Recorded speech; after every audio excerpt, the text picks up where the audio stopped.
After a tense general election campaign and a bit of rough and tumble in the runoff, David Bennett was elected mayor of Hilton Head last week by a 2-to-1 margin over a not unpopular incumbent. David Bennett now joining us for his first extensive broadcast interview. Happy Thanksgiving, first of all, to you and the family. Congratulations. Is it all set in yet? It's starting to, in a hurry. Happy Thanksgiving to you too, Bob. Thank you. Between now and your inauguration, I guess they call it, on December 2nd, what's your agenda before you get in? To be honest with you, I'm going to spend these next few days with my family in Boston, celebrating Thanksgiving.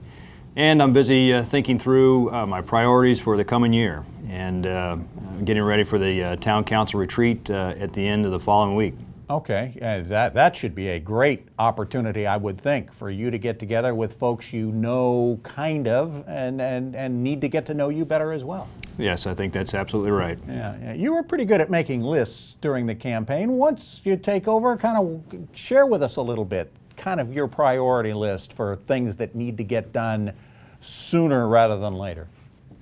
Well, I think the Circle to Circle, Sea Pine Circle and Coligny Circle master plan and traffic study need to be completed in a hurry.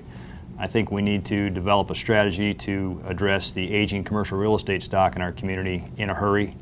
And I think we need to put together a plan for roads and sewers on the north end. I think all of those are probably going to make my personal priority list for next year. Front burner issues. You talk about the Circle to Circle plan. Those are current ongoing projects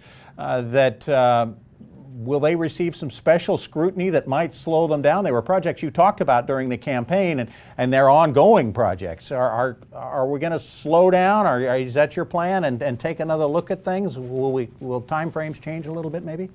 No, I don't think their time frames are going to change, Bob. Coligny is pretty much set to go. I think town staff is working hard to address some of the needs that need to be met before we move forward there. Are you good with where they're going on Coligny?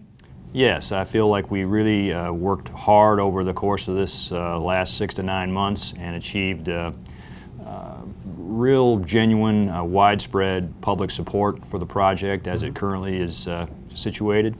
The USCB campus is fairly far down the road, and I'm going to work to make sure that we're addressing all the due diligence items that we need to, but we're fairly far along in the commitment process there, and I think we need to continue moving that project forward, but I do think we need to really pay strong attention to the traffic impact and put together solutions to address that. Yeah, that's something you had mentioned during the campaign. So many islanders are from someplace else and bring with them ideas from those places. You come to the island from a very progressive suburb of Indianapolis, Carmel, Indiana.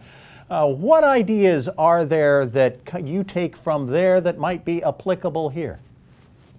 Well, I tell you, Carmel has really changed over the last 25 to 30 years. I don't think I can emphasize enough the magnitude of that change. But in my opinion, it really started with the Mayor Jim Brainerd coming on the scene and identifying a master plan in conjunction with a vision for the community, and then following through and working tirelessly to achieve it. And so to me, that's extremely important.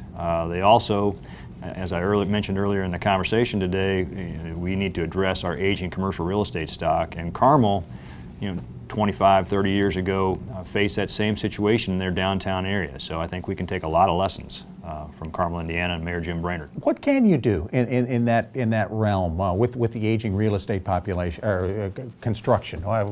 What kind of things us lay people who drive by it know, but you're the one who's got to help put people in those buildings.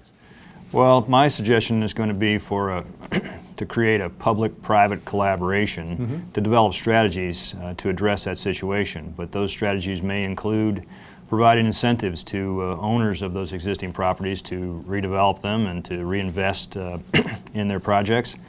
We may need to adapt our previous land buying program and use that to buy some of the aging commercial real estate stock, provided that it can be purchased at genuine market values, and perhaps take some of our other lands that we currently own as a community that weren't necessarily set aside for preservation purposes, and maybe use a sale of key assets like that to pay for the program. Some interesting thoughts that we'll be talking about much more in the coming months. Mr. Yes, we Mayor-elect, will. again, happy Thanksgiving. Thank you so much for carving out a little time for us. We hope we can make this a regular visit to share what's going on our island. I'd very much like to do that, Bob. And again, happy Thanksgiving. All right.